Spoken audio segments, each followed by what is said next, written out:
welcome to episode 101 of the Slip and Weave podcast. We got another repeat offender, my guy, Richard the Vibes Vansiclen. Vibes, what's good, bro? It's good to see you. Good, man. Thanks for having me, brother. Appreciate it. Well, we got a lot to catch up on the card this weekend, but let's start with you, bro. I actually just got around to rewatching the Carrillo fight, which is once again another fucking classic that you're in. So, congratulations on that. I know how competitive you are, but it was a fucking incredible fight. Yeah, definitely. It definitely was an incredible fight. And looking back on it, it's like, I'm surprised I'm not getting more phone calls, to be honest. It's like every fight that I've been in that's been like, every fight's just been a banger, It's like, why?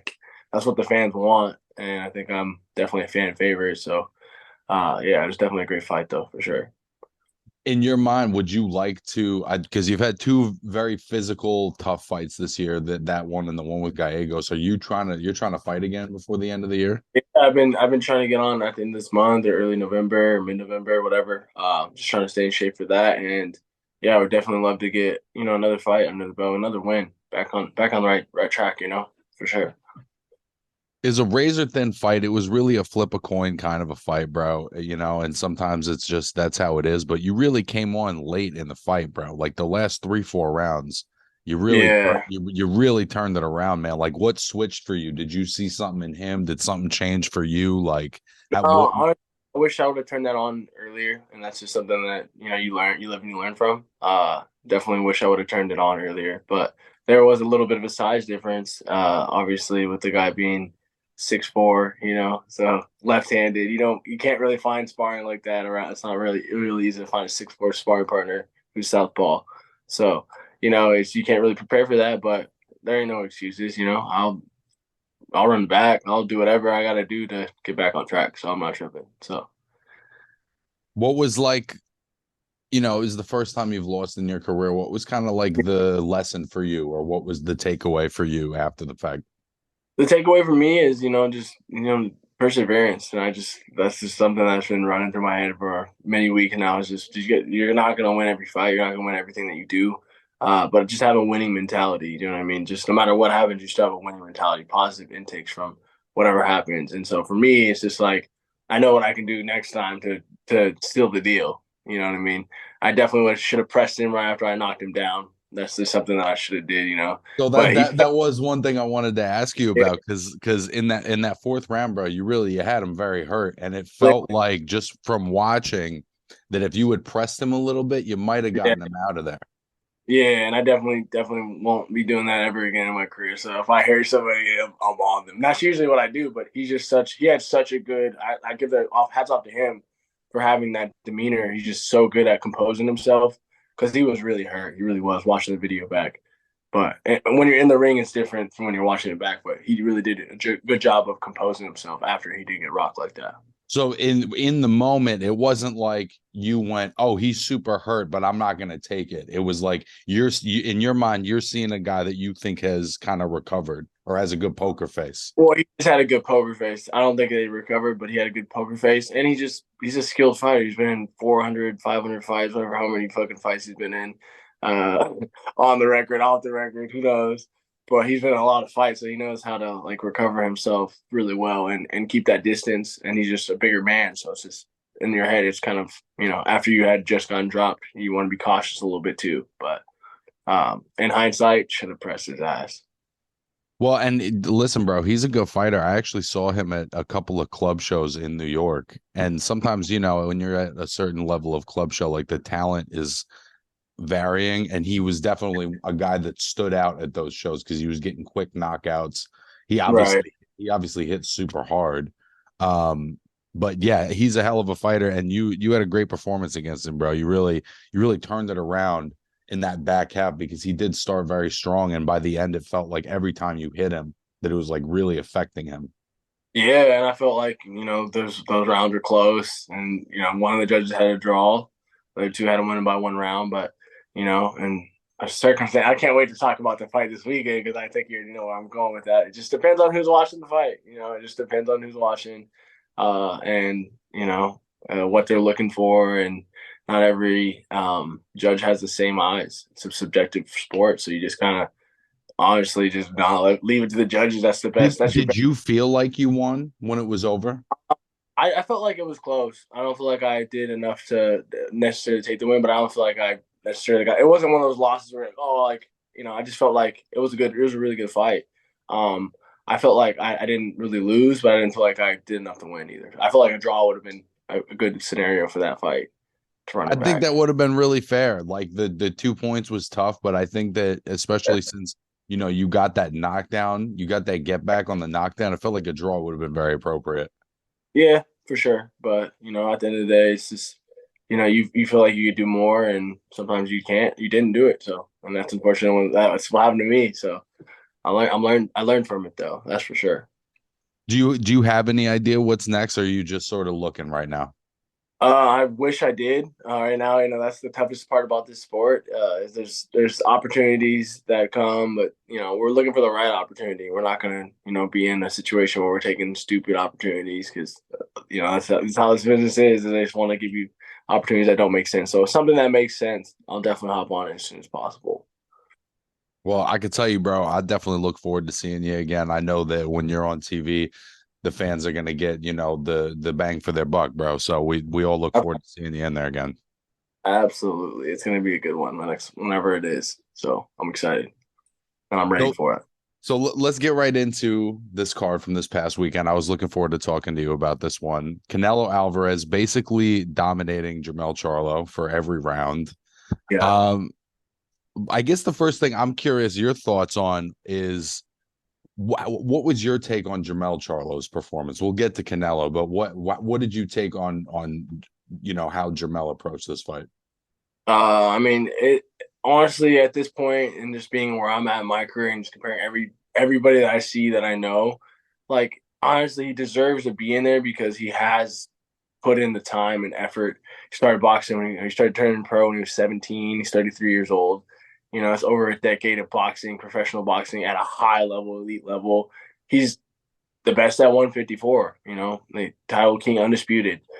154, 168, completely different. I think he approached it as I just don't want to get knocked out. And that's kind of what you saw from the very beginning of the bell to the last bell is I don't want to get knocked out. And he even made a comment like, oh, I didn't get knocked out like those other guys. Like he was just in there to survive and get paid. And honestly, hats off to him for making it that far and getting paid because I you can't even hate on it. It's like Right. he did it. For every guy, every fighter, it's like they can only dream of getting an opportunity like that, which I think was why I was so frustrated by it. Cause it's like, damn, I know so many fighters that would give anything to get this fight. And then you get this fight and you don't really do anything with it. Bro, I'm saying like I'm not even trying to throw myself in there, but I would have won rounds, bro. And if I would have went out on my shield, I don't care if I would have got knocked out. I would have won some rounds. I would have threw some shit to try and hurt him. He didn't throw anything like that.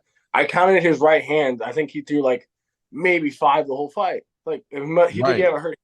I felt like there was some weird like I'm not throwing anything hard. He's throwing his left hook as hard as he could, but he never threw any right hands. And I'm like, He there's didn't some want to commit to it. at all, bro. Like he would throw it and he would just pull it back and just not. And so like for a fan, like I'm watching it with people that kind of know boxing, kind of don't know boxing, people that know boxing, and everybody felt the same way. It was just like this isn't even like put in somebody else, put in was it Lubin or was it Ruben? The guy that fought Yeah. put him in there. He would have did better probably, honestly. And he was kind of fighting scared. So it's like it was just one of those fights where you just didn't really get anything from it. You knew from the very beginning this is what should happen, and that's exactly what did happen. There was no element of surprise in the fight.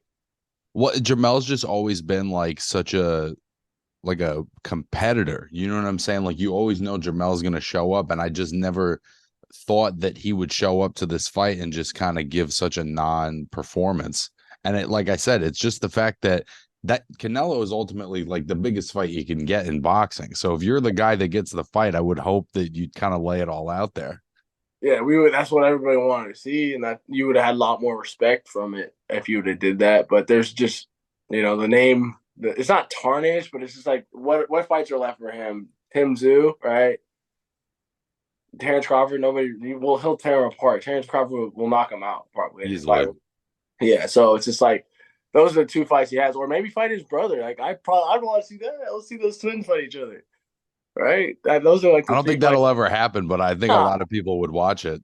yeah, like that's pretty much what it comes down to. You have three fights left that people really want to watch, and those are the three fights. And other than that, it's just like you made it anyways. You hopefully you made enough money to retire at Oh, this even point. if he had been like slightly competitive or slightly interesting in this fight, it would Yeah, have put him in position for anyone he wanted at 168, 160, 154. But because he just didn't let his hands go, it's like I'm not really interested in seeing him fight anybody. at all, bro. Like that. Whatever. Like you came out unscathed as much as possible. You didn't get knocked out. You got knocked down once, but you're right. You're absolutely right. I agree with that 100%. So how did you feel about Canelo's performance? Because I thought that in some ways he looked like the Canelo as I think of Canelo. I know everyone says he's in some sort of like sharp decline.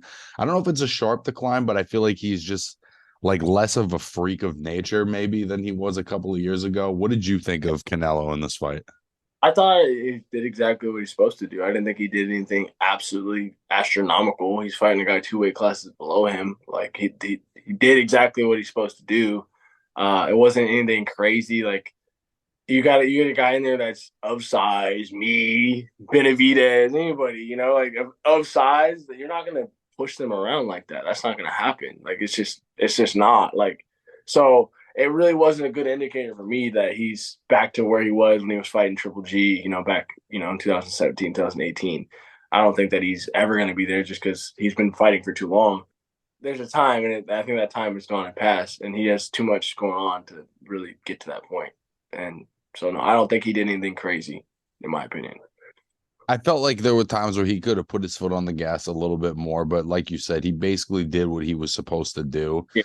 And he It, was it fighting, felt just run, like basically just moving and not trying to get knocked out. So it's just, right. I That's mean, the issue. It's like how much can I really gauge where he's at when the opponent is like not really in the fight at all?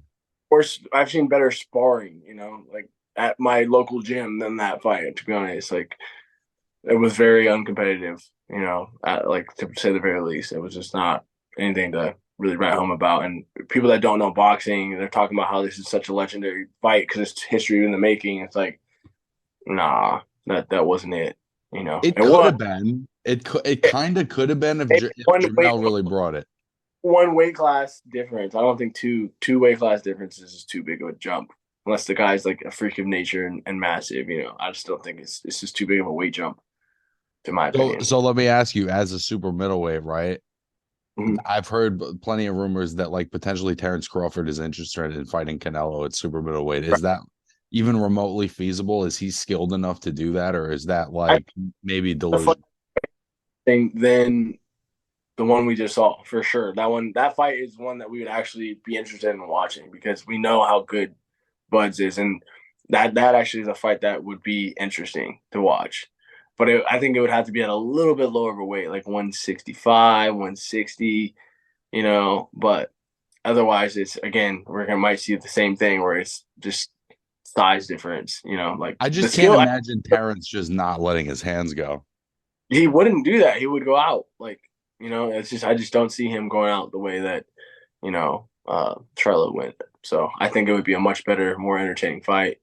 But is that the next fight for Canelo? No, that shouldn't be. We all know who the next fight should be for him. We all do. And we've been Well, saying it. tell me. Me, bro. I Let's go. I swear I would land a left hand on him that would hurt him just like I did to know you would, bro. That's why I it's would, like when I you're would land so watching. crazy. I would go so crazy on him. Like that's the thing. Like it would be much more of an interesting fight if I was in there. And I'm not just saying that because it's me, but I was like, bro, I was like, this isn't entertaining. Like, even if I end up getting knocked out, which I don't see happening ever, like I would go hard, But honestly, the guy who's earned it is Benavidez, without a doubt. Like he's the next guy up. He should have fought him when Caleb Plant fought him, but he lost it, to the scale. But I think that's just a fight that the fans, especially Mexican fans, they all know. Like he has his loyal followers, but he also has his haters, and I think that's the best possible scenario. May 5th of 2024. We get Benavidez versus Canelo finally, I and really hope that we do, bro. I mean, it felt like the reason he was fighting Jermell was this was kind of a where's he at in his career fight, and they if you take a smaller guy, there's just less risks you're taking as far as getting 100. hurt. You're not getting knocked out. Like there's no real risk of. There was no imminent danger for him. Like there was nothing that dude could have threw. His left hook was so predictable and like it just wasn't gonna land. But yeah, because I think I saw there was like it was Benavidez, Crawford, Bivol, and all those three guys. It's like clear as day Benavidez. Like because Crawford, you get just another smaller guy. You get Bivol, you get another guy he's already lost to who's bigger. It's just that doesn't make sense. You get the guy who's in the weight class that you're in. Who's the Crawford, most there's just like I think there's enough intrigue as far as he's such a skilled guy that I think right. people want to see like what is the limit to that skills. And if he Right. goes up 2, 3 weight classes and fights Canelo, I think that there are just going to be a lot of people that are interested in that. Yeah, I agree 100%, but I just don't think that's the fight that I don't know. It's just it's imminent. I think it should be Benavidez, and then if Crawford wants to fight Benavidez, let that happen. That's a big size difference. Well, Canelo and Benavidez is the fight that I want to see. I think a lot of fans, that's the fight they want to see. I wanted to see it on this one. You know what I I mean? But agree. I do think it's a bigger fight now that Canelo's had like a good and relatively dominant performance. Yeah, But it'll be interesting to see like what does he want to do with his career? Does he want to do kind of more fan intrigue fights like a Crawford fight, or does he want to dominate 168? Like yeah.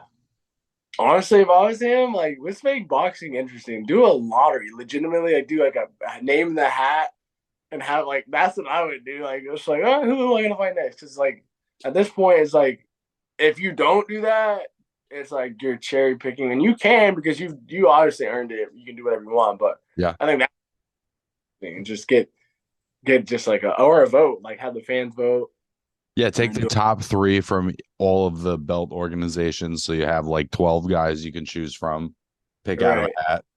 That'd be kind of funny, honestly. That'd make it way more entertaining. That Because then actually you would be kind of cool. can't be like, oh no, he chose it. He didn't. Like he just that's what it is. It's fate. I think one of the things that would make elite level boxing more interesting is if guys didn't necessarily have choice over who they were fighting. Yeah, yeah, definitely. Or if there was just more of a structure without so many different governing bodies. I mean, we can go on for days with that. Yeah. I honestly, for somebody who doesn't know boxing whatsoever, it's just so complicated for them to Yep. understand. To understand the politics. Even when you're in boxing, it's hard for you to understand the politics and certain fights and certain moves that you make that just kind of put you in a different place. So yeah, I agree with you 100%. Like if it wasn't so much up to the person or the governing bodies, it was just a certain strict guideline that they followed. Well, it's part of what makes amateur boxing so interesting is it's like nobody spends time negotiating or has a choice over who they're going to get in the ring with. It's like you're going to get in with whoever you get I, in with, and that's part of how you become the best is just beating whoever is in front of you. right. Besides at the Olympics, and that's why they're taking it away. Nah, Well, that's I mean, there's a little bit of truth to what you're saying. That's the problem. unfortunately, yeah. But no, you're absolutely right. When it's just you come to a tournament, like for in amateurs, you come to a tournament. Say you're from the West Coast, you go to the East Coast for a tournament, and now you just whoever's there, you're gonna fight. You don't really know who's gonna show up to this tournament, and now it's just a bracket, and if you guys fight, and the best fighter wins. And that's kind of interesting as well, and it takes away from the pick and choose, uh, style that they have format. So did you also get to watch Ramos and Erickson Lubin? That's the fight that I want to talk about the most. Like to be honest, like because I was just saying, like it just depends on who the judges are, right? Like Jesus Christ, like the worst at worst, it was like what 115, 113 Ramos, like at worst, like that's what I thought. Like, but then you have 117, 111. That's crazy. That's wild because we were That's watching that's really bad.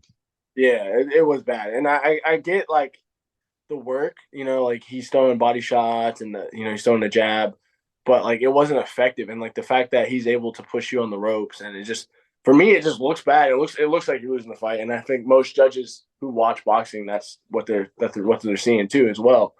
But like imagine if I would have had those judges when I fought Gallegos, Right. right?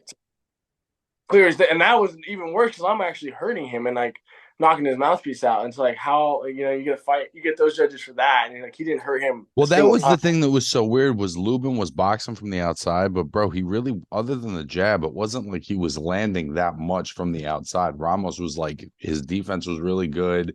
It felt like he Right. was just dictating a lot of the action. Now, I'll be honest, I had it 6-6 because I think I had Okay. it 6-2, and then I felt like Lubin kind of pulled away So, the last four rounds, but not because he was landing anything crazy. It was just Ramos kind of checked out. yeah, he like just automatically thought he was gonna win. Like this is just get the rounds. It felt like a De La Hoya Trinidad kind of deal where he was Bro. like, all right, I got this one. Let me coast it out. I'll show them that I can box a little bit. The problem Right. with that is like a lot of the rounds were close. So even if you feel like you're winning all of them, like I don't know how the corner was telling him, like, yo, you don't need to like go for a knockout. It's like I Right. know you don't need to go for it, but if you got the guy hurt, fucking go get it. Oh yeah, there's no guarantees in the sport. I think that was just a very, very prime example of like, whoa, what were they watching and what was I watching and what were all the fans. I was at this bar, like pretty much watching this fight, and I'm looking around, and everybody was just blown away. People that just don't know boxing because everybody was bored about the fight. Like, it's like this dude's obviously controlling the fight. Like I would say he controlled about 70% of the fight, and that 30% he didn't control is like I don't know. Maybe he stole some rounds at the last second that I just didn't feel like he did. But yeah, I saw him like picking it up the last 2 or 3 rounds, and I was like, oh, this could be interesting. If he gets a knockdown, we might have like a upset or a draw. But I was like, there's Well, it no just way. looked like Ramos got kind of bored. Like Yeah, it looked like he ran out of ideas. He knew he wasn't going to stop him, and he right. just sort of stopped letting his hands go. But Lubin's jab was great the whole time. He definitely did some good things because I think Ramos is a very special fighter. But Yeah, there was no way he won that fight, and to see a 9-3 score was like really, really wild. yeah, just absolutely disgusting to be honest. It's like that's messed up, bro. Like It leaves a that. bad taste in everybody's mouth, bro. That so many of these cards we get one of these weird fucked up decisions. Yeah, and it was just like that. I mean, the layout of the fights, like the fights before that were way more interesting, and then like that one just kind of like, and then Canelo, is like, what's gonna happen? Because that's the fight that if Jermell Charlo would have fought, I was like, this could be close. If that's the kind of fight that he had, that's what he would need to do. Is like almost a perfect example of what he needed to do to make it even sort of like a close fight. Was the exact way Lubin was fighting. It's like but he didn't do that. You know what I mean? So it's just like it was the exact same fight almost, but it was just like he wasn't using his jab, he wasn't throwing, he wasn't letting his hands go at all. So I thought that was interesting, just the play by play with the fights right next to each other. How did you feel about the fact that it's like, you especially Ramos being a young guy, you're on a huge pay-per-view card, you're in the co-main event, and it felt like Yeah, Lubin was boxing a pretty, I don't want to call it a timid fight, but a very conservative fight. And it felt like Ramos really checked out at the end of the fight as opposed to hitting the gas. It's like how is that the performance you have on this big stage? yeah. I would have said if I'm the younger guy, I still would have made a statement because if he would have just dropped him or made any sort of like just powerful statement, I mean, it just speaks volumes. You got so many people checking in. All right, is the fight on? Is it the main card? You're that guy. If you have a big fight, you're going to get a lot of eyes that would never actually probably watch you. In any other circumstance. So I feel like that was a missed opportunity on his part, just because we know that he could do that potentially. But I feel like you're right. He checked out as well towards the end of the fight. And I felt like his corner kind of encouraged him to do it. Yeah, yeah. I didn't hear what they were saying because it was loud where I was watching it, but it looked like that for So sure. basically, what they were saying is they were like, "Oh, you're up a bunch of rounds. Just stay smart." Like that he had Lubin hurt, and then he didn't press it, and they told him like, "No, you don't need to worry about it. You don't need to go for the knockout. It's all good. Let's just get through this one." And they sort of like gave him permission to coast. Yeah, that sucks because it's like, does that? I mean, I can't even really. I can fault him for because we know the outcome, but at the same time, it's like that might actually have been the right thing to tell him. Bro, and before the 12th round, he said, "Should I press?" And they said, "Nah, just stay smart." Damn, that sucks too. Because then it just takes away from like you trusting your corner, for him and I that long. But like And there's a part of him that his fighter's instinct is saying, I should go press this guy. And he's asking right. them, and they're saying, nah, don't do that. And that's just what kind of fighter he is. He's listening to his corner. He's smart. It just sucks because that shouldn't have happened to him. And so now it kind of just takes away from maybe the next fight. Like then it's going to be interesting to see how he bounces back from that. Like, does he fire his corner? Does he not ever listen to his corner anymore? Or does it just create a monster? Who just It's tough because the scores were so bad. But right. even if, let's say, they were the right scores, like he let the fight become close and he was dominating it. Yeah, you're not wrong about that. But look, you got to remember kind of what was this, 15 years ago, whatever it was, when we saw a young 19-year-old Canelo go. It wasn't Canelo Mayweather fight, but same thing. Like I don't know if he thought he was winning or whatnot. It wasn't the same scenario, but it was just like we have a young guy who loses on a big stage and comes back and is one of the most dominant fighters, and he's young enough to where he could bounce back. He's 20 years old and he's 20-1 now. So I think he, Ramos is a super talented kid, man. Like I've been saying, I think he's one of the best young guys out, and I think he just made an error. absolutely, there's error on his part, and then I think an error on the judging as well. There's no doubt about that. And the other thing too, bro, like I know in the post Mayweather era, it's hard to believe, but like losing is just kind of inevitable. And Yeah, so it's how you respond to it. I mean, you're kind of going through that yourself right now, where it's like the everybody's gonna lose pretty much. It's a matter of what comes after that.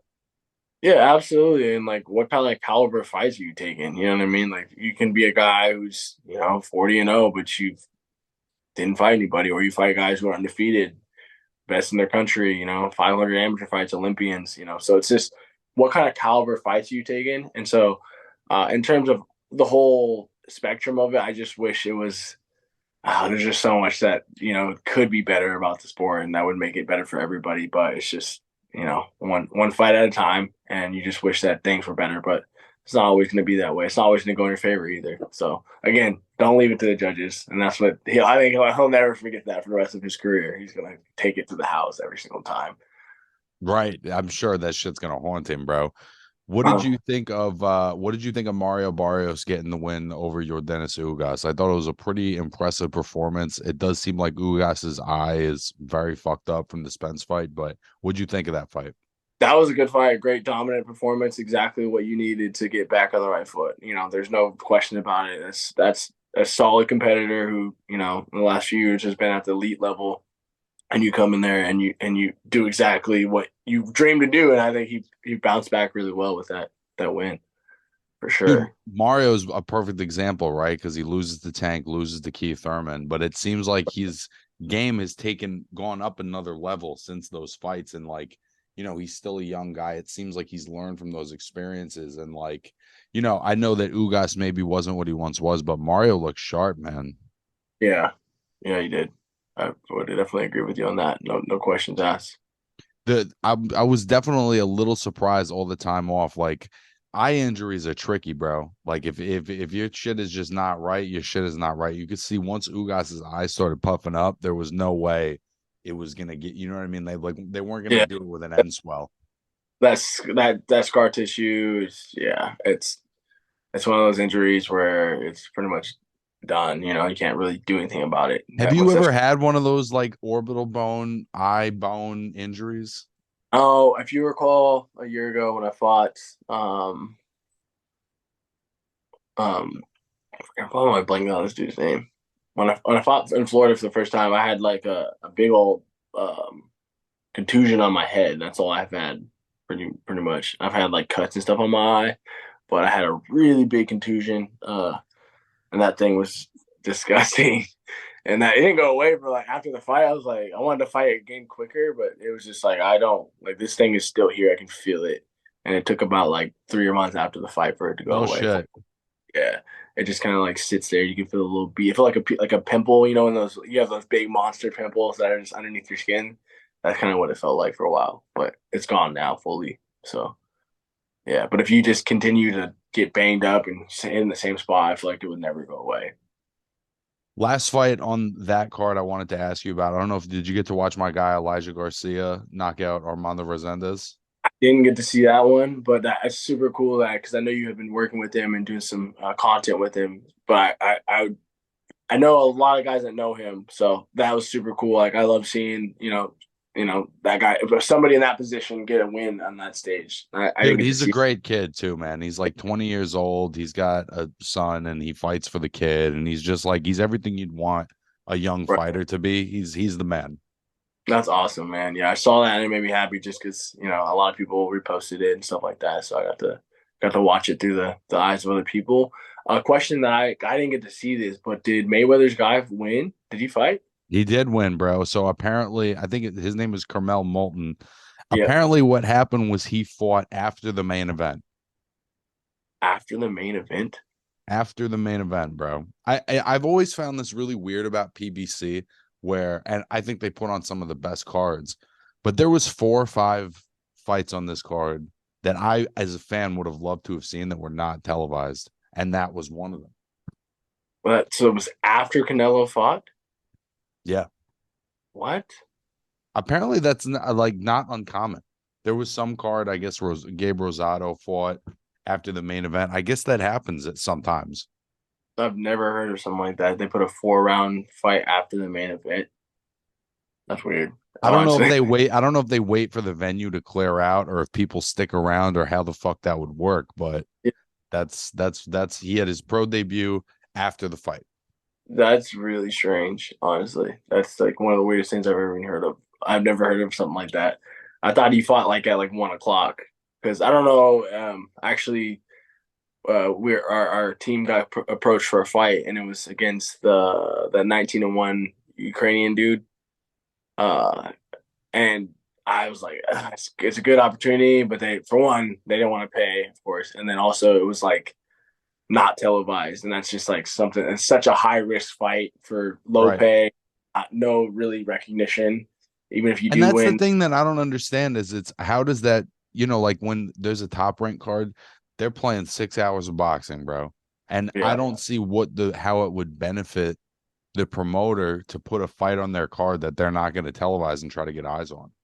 yeah, and especially a high level fight like that, I was like, that Right. doesn't make sense to take, So, but yeah, there were I know there were prelims that were not televised. They're on like YouTube or something like that. But again, that's just stuff that you have to take into consideration when you're at this level of fighting. It's just like, is it worth it? Are you going to get seen? Because that's really what it's all about nowadays. How many eyes you can get on you, and then also, the risk versus reward.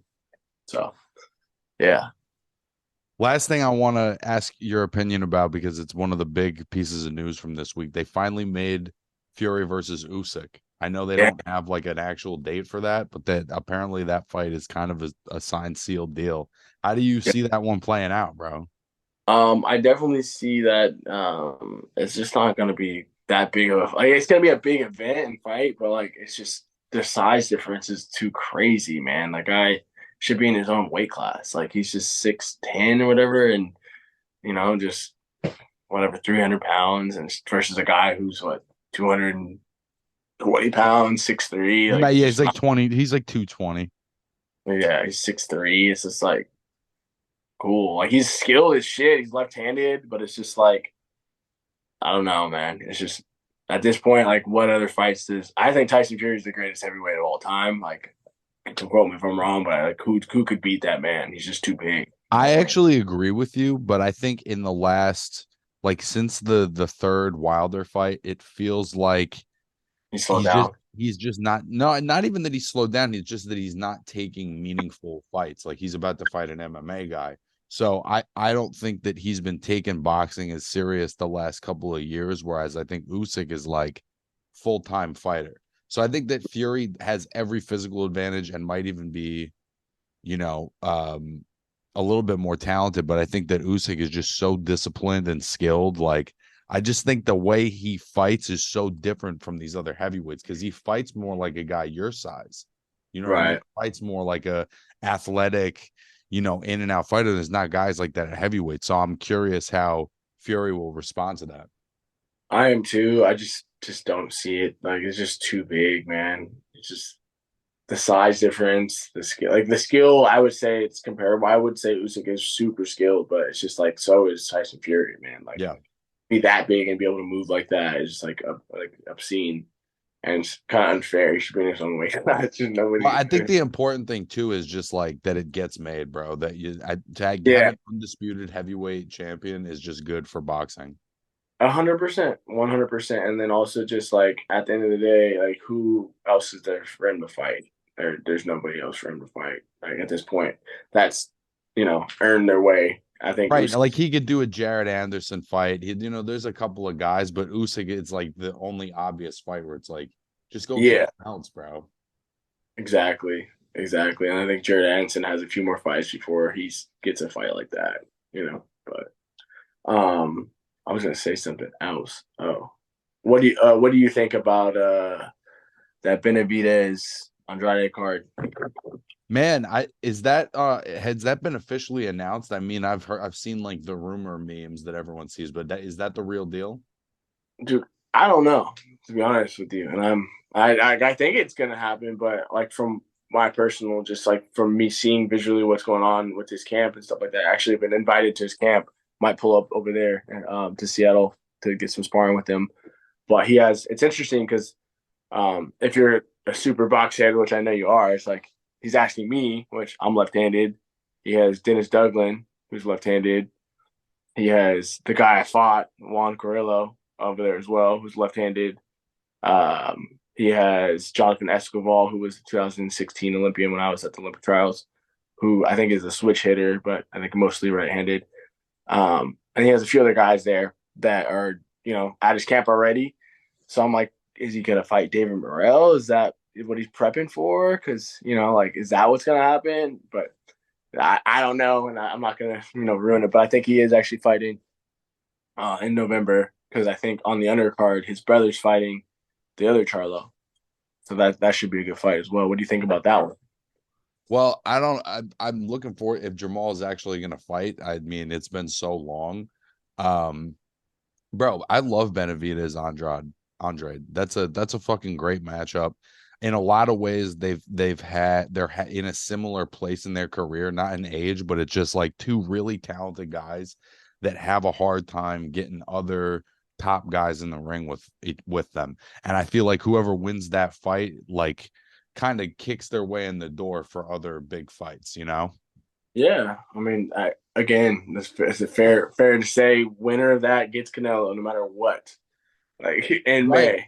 Right. And I think would have really earned it, bro. And I think Andrade also is one of those guys, bro. Like anybody I know that's ever seen him in the gym is like, that's the best guy I've ever seen. So he's kind of a gym legend that's never gotten that like notable fight. And I think David would obviously be that, if Demetrius Andrade was able to beat David Benavidez at this point in his career, it would just put him in a whole different category. Yeah, I think you're right. Just because, uh, yeah, the skill set he does have the skill set.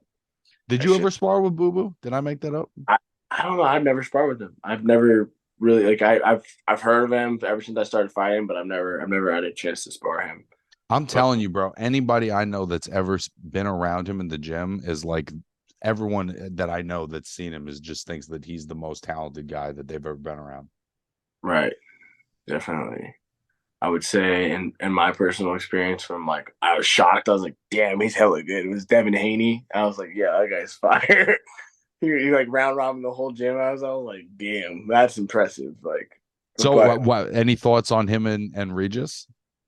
I don't really know the other guy to be honest with you. I think it's they both look like they're in good shape for the fight, but uh Regis Prograis is a huge puncher, bro. He's really good. yeah, I've seen some of his highlights.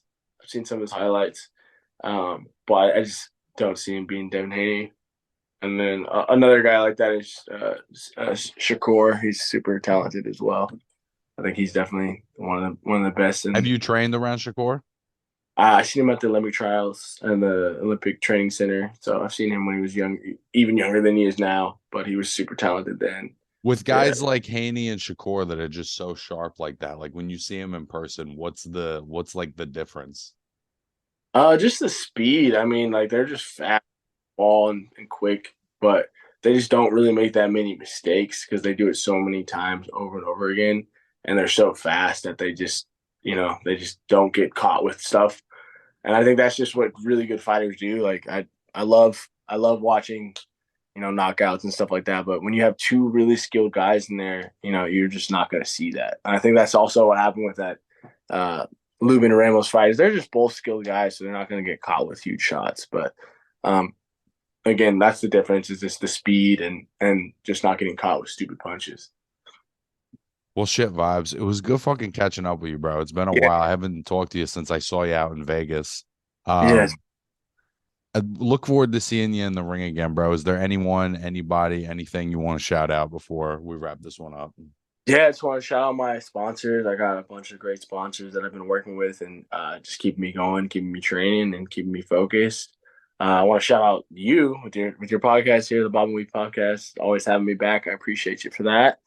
And yeah, man, just keep vibing. Let's go. Good to see you, bro. Let me know when you get your next fight. We'll make sure we have you back. All right, bro? Sure, thank you, man. I appreciate it. You have a good one, brother. Peace, my guy.